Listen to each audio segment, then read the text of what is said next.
미국에서 선교 운동을 일으킨 기도회가 생겨난 것은 1806년의 일이었습니다. 미국의 매사추세츠주의 윌리엄 칼리지라고 하는 유명한 대학이 있었습니다. 이 대학에 다니고 있는 세무엘 밀지와 그의 친구 몇 사람이 길을 가다가 폭우를 만나게 됩니다. 농촌길을 가던 이 5명의 젊은이는 갑작스러운 비를 피하기 위해서 건초더미 속으로 들어갔습니다. 근데 비가 그치지 않는 것입니다. 할 일은 없고 비도 그치지 않아 계속 기다려야만 했다는 겁니다. 그래서 이런저런 이야기를 하다가 한 젊은이가 찬송을 부르기 시작했습니다. 그래서 5명이 모두 찬송을 하기 시작했습니다. 그러다 한 사람이 기도회를 시작했습니다. 그러자 함께 있던 친구들이 기도를 시작했다는 겁니다. 갑자기 거기에서 기도회가 탄생하게 되었다라는 겁니다. 그들과 함께 기도를 시작하는데 마음이 뜨거워지고 처음에는 회개의 기도가 일어났다는 것입니다. 점차 그 기도가 무르익어 가면서 회개 기도는 이렇게 바뀌었습니다. 하나님, 저희들이 하나님을 기쁘시게 해드릴 수 있는 일을 할 수 있도록 도와주십시오. 그러자 하나님께서 그들에게 선교사에게 부담을 주기 시작했다는 것입니다. 그들 5명의 마음속에 이런 생각이 가득 차게 됩니다. 하나님, 저희들에게 기회를 주시면 한번 이 미국 땅에서 전 세계에 복음을 전할 수 있는 선교 운동을 일으키고 싶습니다. 기도하기 시작했습니다. 그것이 바로 미국 대륙에서 처음으로 선교 운동이 폭발하는 순간이었다는 겁니다. 그동안 미국 땅에는 청교도가 들어왔지만 교회는 생존을 위한 그런 사역밖에 할 수가 없었다는 것이죠. 왜? 모든 것이 열악했기 때문에 그렇다는 겁니다. 교회가 세워졌지만 참으로 힘든 나날을 보낼 수밖에 없었다는 겁니다. 그러나 이 몇 사람의 어떤 젊은이가 비를 피해서 건초더미 속에 들어가서 시작했던 기도회를 통해 하나님은 그들의 가슴 속에 선교의 부담을 주셨다는 것입니다. 하나님, 저희들이 선교에 새로운 역사를 한번 창조하겠습니다. 놀라운 기도를 드렸다는 겁니다. 이 5 청년을 통해서 미국 선교운동이 일어나기 시작했다고 하는 겁니다. 그래서 미국의 선교운동의 진원지가 바로 이 건초더미 기도회였다라는 겁니다. 이 기도회를 통해서 하나님의 성령의 불이 맺고 이 성령의 불은 선교로 번져 나갔다는 것입니다. 세상을 살아가면서 물질이 필요합니다. 물질이 없으면 생활에 많은 제약을 또한 불편함이 있을 수밖에 없죠.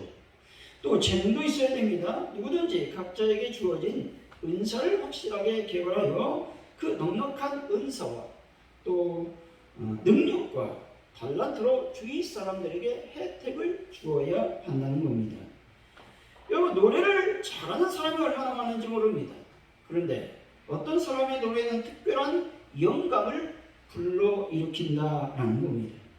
뿐만 아니라 영적인 특별한 능력이 우리에게 있어야 된다는 겁니다. 하나님의 사역을 하다 보면 이 영적인 능력 없이는 불가능한 일들이 얼마나 많은지 모르는 것이죠. 신앙생활할 때도 영성생활을 유지할 때도 교회 생활뿐만 아니라 세상적인 일을 할 때도 이 영적인 능력이 필요함을 여러분은 믿으시기 바랍니다. 아멘. 이 영적인 능력은 오직 성령으로 말미암아 가능하다는 진리도 믿으시기 바랍니다. 사랑하는 성도 여러분, 성령의 능력으로 영적인 힘을 얻어 험악하고 요동치는 세상에서 하나님의 자녀로서의 삶을 살아 많은 죽어가는 영혼들을 구원하는 분들이 되시기를 예수 이름으로 간절히 축원드립니다. 오늘 본문은 오순절에 하나님의 성령이 모여서 기도하는 제자들에게 충만히 임했다는 겁니다. 불의 여처럼 또 급하고 강한 바람같이 온 집에 가득했다고 말씀합니다.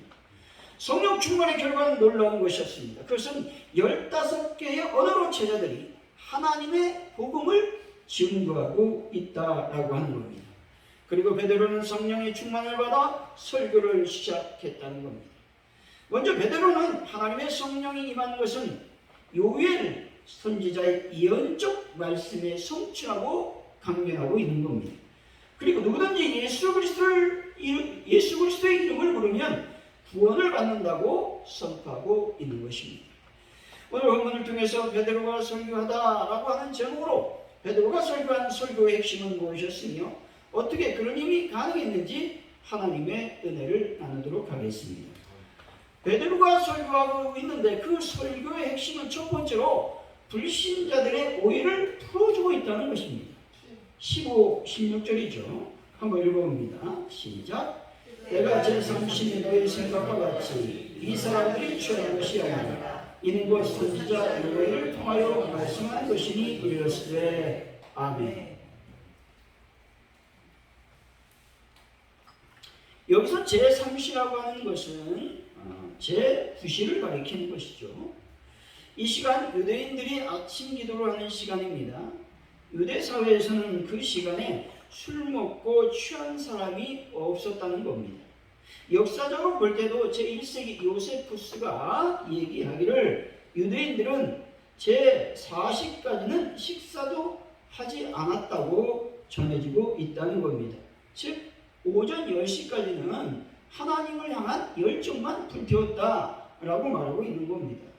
또 베드로는 120명의 제자들이 각각 다른 각국의 나라말로 방언하는 일은 요엘 선지자를 통해 약속하신 것이라고 설교하고 있는 것입니다. 그러므로 베드로는 경건한 유대인들, 즉 하나님의 율법과 예언을 아는 자들이면 누구나 알고 있던 예언의 내용이 이루어진 것이라고 차분하게 설득을 하고 있다는 것이죠. 성령 충만을 받고 15개국의 언어로 제자들이 하나님의 복음을 증거했다는 겁니다. 그때 어떤 사람들의 반응을 보게 되면 놀랍고 당황하는 사람들이 있었는가 하면 어떤 사람들은 조롱하면서 새술에 취했다고 얘기하고 있다는 것입니다. 이 모든 의심을 불식시키기 위해 베드로는 요엘 선지자의 예언적 말씀에 대해서 증거하고 있는 겁니다. 이와 마찬가지로 성도는 불신자들의 오해를 풀어줘야 된다는 겁니다. 성령의 역사는요, 방언뿐만 아니라 죄에 애통하는 회개기도가 일어난다라고 하는 겁니다.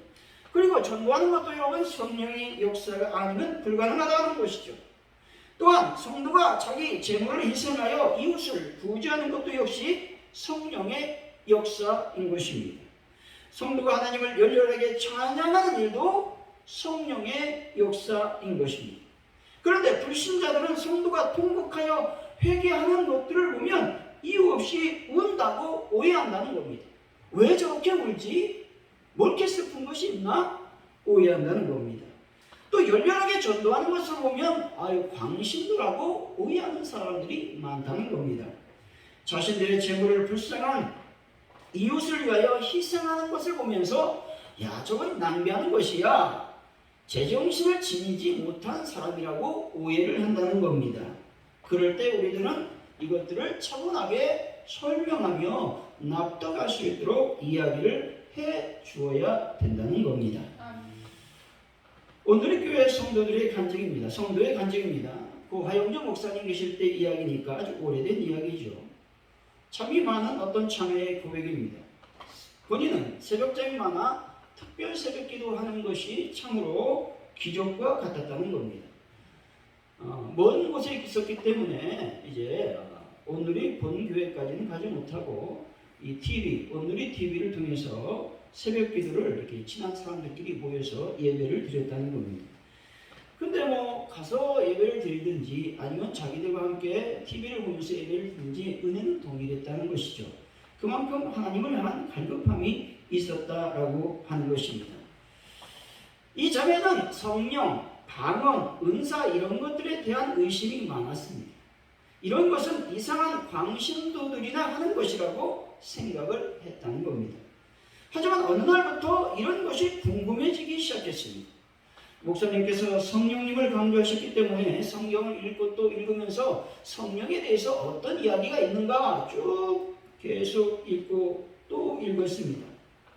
그런데 하나님의 말씀을 읽다 보니까 자신의 생각이 잘못됐다라고 하는 것들을 깨닫게 되었다라고 하는 것입니다. 모든 성령님에 대한 오해가 풀리자 이분에게는 기쁨이 가득 넘치게 되었습니다. 성령님이 없이는 믿음 생활이 불가능하다라고 하는 것들을 깨닫게 되었다라고 하는 것이죠. 그때 이 자매에게 방언, 다른 은사를 구하기 시작했습니다. 기도하다가 방언의 은혜가 임했고 이제 이 자매는 성령님의 이야기를 하는 분수의 사람이 되었다 말하고 있었습니다. 성령님은 우리들의 오해를 풀어주시는 지혜의 하나님이심을 믿으시기 바랍니다. 아멘. 믿지 않는 자들이 오해하지 않도록 성도는 성경에 기록된 성령의 역사를 온유하고 차분한 자세로 해명해 주어야 된다는 겁니다. 회개하는 일, 전도하는 일, 구제와 봉사하는 일, 그리고 공헌하는 일은 성령의 역사로 이루어지는 일이다 라고 하는 것들을 이해시킬 수 있도록 여러분은 잘 설명해 줄 필요가 있다는 겁니다. 세상 사람들은 영적으로 무지할 수밖에 없죠. 우리가 아무리 설명을 해도 이해하지 못할 수도 있습니다. 하지만 이해하지 않는다고 또 내 말을 들어주지 않는다고 대적하고 상종조차 하지 않는다면 결국 그들이 어떻게 구원을 받을 수 있겠습니까? 성도들은 성령의 권능받은 자답게 생활한 모습을 불신세계 사람들에게 보여주어야 된다는 겁니다.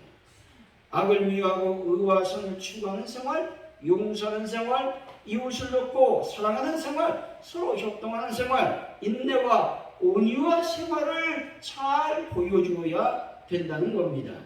사랑하는 성도 여러분, 성령님으로 충만한 삶을 살아가시기 바랍니다. 아멘. 그래서 거룩한 하나님의 자녀의 삶을 불신자들에게 보여줌으로써 죽어가는 영혼들을 구원하는 능력 있는 전도자들이 되시기를 예수 이름으로 간절히 축원드립니다. 아멘. 설교의 핵심 두 번째는 성령 충만을 받은 성도는 거룩한 삶의 권능을 받게 된다고 말씀하고 있습니다. 17절, 18절이죠. 한번 읽어봅니다. 시작. 하나님이 말씀하시기를 말씀에 내가 내 영을 모든 육체에 부어주리니 너희의 자녀들은 예언할 것이요 너희 젊은이는 환상을 보고 너희 늙은이는 꿈을 꾸리라. 그때 내가 내 영을 남종과 여종에게 부어주리니 그들이 예언할 것이요. 아멘.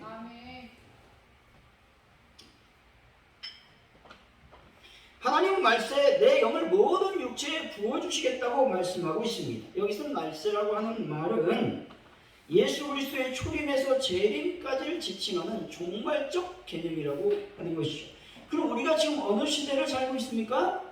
말세의 시대를 살고 있음을 여러분이 꼭 기억하시기를 바랍니다. 여기서 영은 성령을 말씀하는 것으로서 성령을 각 사람들에게 부어주실 것을 말씀하고 있는 겁니다. 또한 모든 육체라고 하는 말은 이방인을 포함한 모든 사람들을 가리키는 말씀입니다. 여기서 자녀들은 어린아이를 가리킵니다. 어린아이는 무지한 존재죠. 삶의 경험도 없고 지식도 미천합니다. 그런데 이들에게 성령이 임하면 예언의 역사가 일어난다고 말씀하고 있는 것입니다. 예언이라고 하는 말은 본래적인 의미는 성경을 잘 풀어 가르친다라는 말씀인데 또 예언이라고 하는 말은 장차 일어날 하나님의 섭리와 사람의 운명에 대해서 미리 예고하는 일을 가리키는 말씀인 것이죠. 젊은이는 무엇을 한다고 말씀합니까? 환상을 본다고 말씀하죠. 여러분, 환상은요 거룩한 비전을 말합니다. 사람들 중에 가장 비판적이고 정욕적이며 낙심을 자랑하는 연령층이 바로 젊은이들이라고 하는 겁니다. 젊은이들은 대부분 회의론자들이라고 하는 겁니다. 의지는 넘치는데 사회가 그들의 비전을 이루어주지 않는다고 생각하여 사회의 모순을 비판하고 사회의 회의를 느끼는 사람들이라는 겁니다. 그런데 이런 젊은이가 성령을 받게 되면 거룩한 비전과 희망을 품게 된다고 말씀하고 있는 겁니다. 사무엘상 17장 36절의 말씀이죠. 주의 종이 사자와 곰도 쳤은즉 살아계시는 하나님의 군대를 모욕한 이 할례받지 않는 블레셋 사람이니까 그가 그 짐승의 하나와 같이 되리이다 말씀합니다. 아멘. 이 말을 할 때 다윗은 아주 청순한 젊은 나이였다라고 하는 겁니다. 그런데 젊은 다윗은요, 회의론자가 아니었고 하나님 안에서 용기와 희망으로 가득 찬 젊은이였다는 것입니다. 젊은 다윗이 골리앗을 두려워하지 않고 승리를 확신하며 도전하고 있는 것을 보게 됩니다. 이와 같이 주님을 믿는 젊은이, 성령에 충만한 젊은이는 주님의 비전과 용기를 지니게 된다는 것입니다. 아멘. 거룩한 삶의 계획을 지니고 자신을 주님의 의의 병기로 드리는 사람들이 된다는 겁니다. 또 성경에서 늙은이에 대해서 말씀하죠. 꿈을 꾼다는 겁니다. 여기서 꿈은 소망을 가리킵니다. 노인은 소망을 상실당한 연령층이라고 하는 겁니다. 그들은 무엇을 먹고 살까요? 낫때를 먹고 산다는 거예요. 낫때는 이랬다는 거예요. 낫때는 이와 같이 살았다는 것이죠. 이들에게 기다리고 있는 것은 죽음인 것이죠. 그런데 노인들이 성령을 받게 되면 소망을 품게 된다고 성경은 말씀하고 있습니다. 아브라함을 보십시오. 75세 하나님의 명령을 따라서 하나님께서 지시하시는, 하나님께서 보여주시는 땅을 향해서 어떻게 해요? 모험을 시작했다는 겁니다. 저쪽 북유럽에 가면 또 고려인, 러시아에 가면 고려인 학교가 있습니다. 근데 고려인 학교에 원장님이 80세 되셨는데 53세 김대중 대통령을 만났어요. 그래갖고 김대중 대통령이 다음에 만날 때는 꼭 한국어로 우리가 대화합시다 이렇게 얘기했다는 거예요. 그때 그분이 깨달았어요. 내가 한국인인데 한국어를 못하는구나. 그때부터 한국어를 공부하기 시작했어요. 한국어를 공부해서 여러분 고려인 국제대학의 국제학교에 여러분 원장 즉 교장까지 되었다라고 하는 것이죠. 여러분 꿈을 품으면 못할 것이 없다는 겁니다. 80에 영어를 배우면 치매에 안 걸린다는 거예요. 여러분 결국 우리에게 중요한 게 뭐냐? 나에게 과연 소망이 있느냐 하는 것이죠. 모세가 몇 세 때 이스라엘을 이끄는 영적 지도자가 되었습니까? 80세에. 여러분 희망과 꿈을 안고 지금부터 하나님을 향해 소망을 품고 나간다면 하나님이 나를 어떻게 쓰실지 모른다라고 하는 겁니다. 성령을 받게 되면 천국의 소망, 영생의 소망이 나를 즐겁게 만든다라고 하는 겁니다. 뒷방 늙은이로 머무는 것이 아니라 성령을 받으면 인간의 한계를 초월한 거룩한 삶의 권능을 누리는 성도가 되는 것입니다. 남종과 여종은 이혼한다고 말씀하죠. 여기에서 말하는 남종과 여종은 노예를 말합니다. 이 당시 노예는 그 주인의 재산과 같았습니다. 즉 인격이 없었다라는 말이죠. 그런데 이 말씀은 현대적 용어로 이렇게 이해할 수 있죠. 하나님을 신실하게 믿는 성도들을 가리키는 말씀입니다.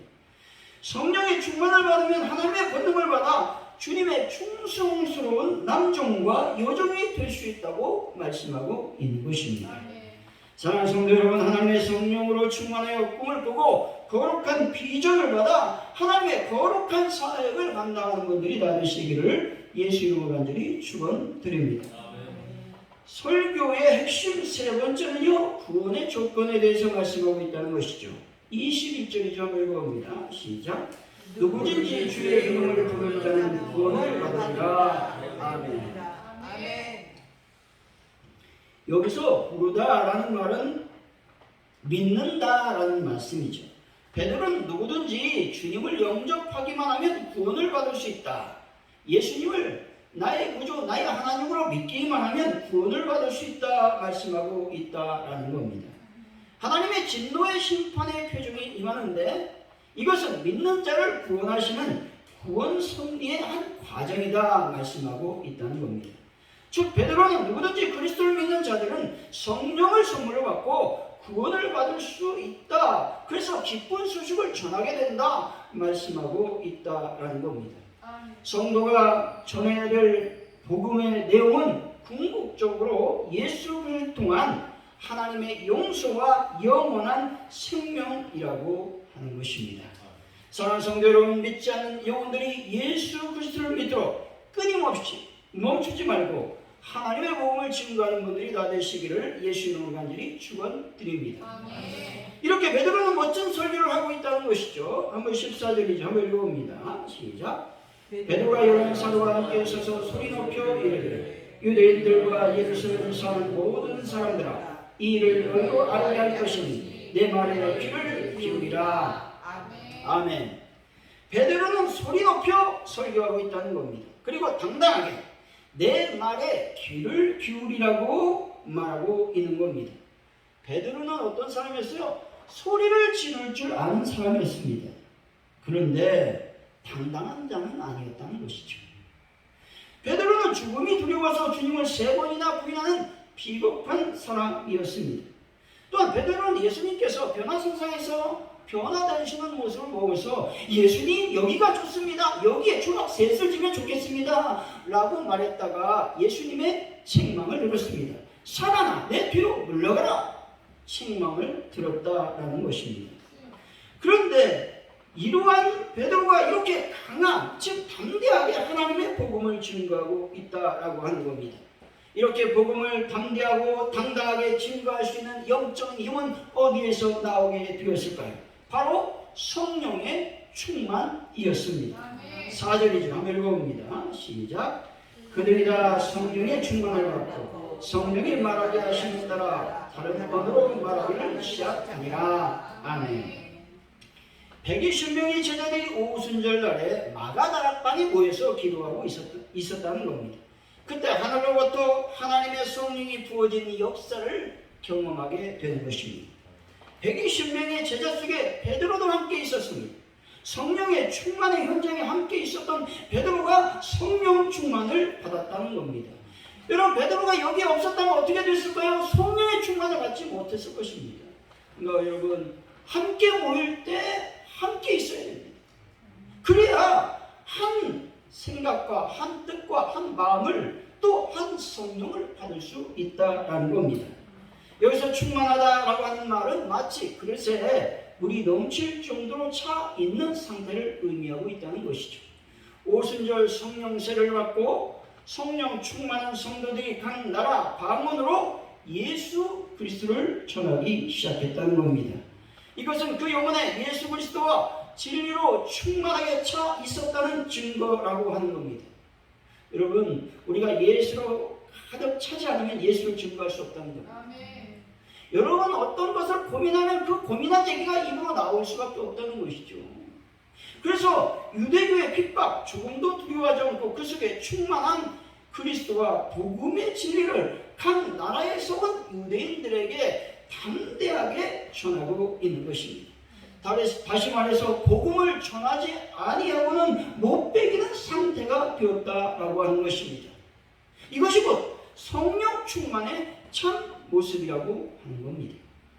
나의 정욕과 세상에 대한 탐심 대신에 그리스도와 그 진리가 내 영혼에 차고 넘치도록 충만한 상태가 바로 성령의 충만이라고 말하고 있는 것이죠.